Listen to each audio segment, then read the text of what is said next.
Pavol Orsák Hviezdoslav, Hájnikova žena. Dej je zasadený do oravskej prírody. Hlavnými hrdinami sú Michal Čajka, jeho žena Hanka Čajková a šľachtic Artúš Viláni. Autor postavil proti sebe dva svety, ľudový a pánsky.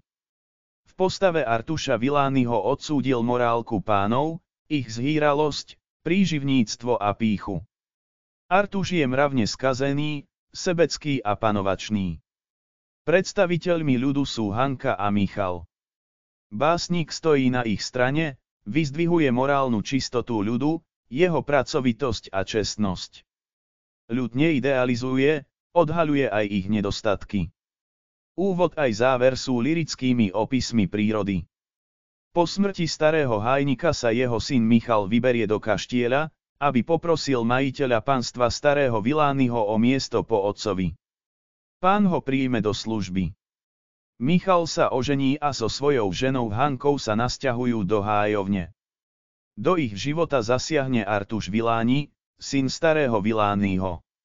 Artúšovi sa zapáči Hanka a začne ju prenasledovať. Hanka ho však odmieta a preto si vymyslí podlý plán.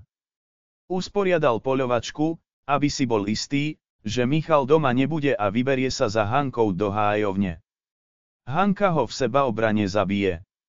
Michal zoberie vinu na seba a prinúti Hanku odprisahať, že nikomu neprezradí pravdu. Michala uväznia a čaká ho súd. Hanka sa vráti k rodičom, ale aj oni sa od nej odvrátia. Otec jej neustále vyhadzuje na oči Michalovu vinu. Hanka sa napokon od žiaľu a výčitiek svedomia pometie. Odíde z domu a túla sa po okolí. Po roku príde deň posledného pojednávania. Keď obhajca povie obhajobu na Michala, zrazu vstúpi do sály Hanka.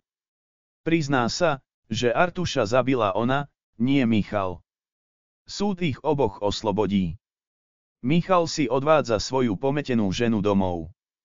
Raz v noci po silnej búrke zachráni Michal život starému Vilánimu. Viláni mu odpustí a Michal s Hankou sa vrátia do Hájovne. Hanke sa počase narodí syn a vyzdravie.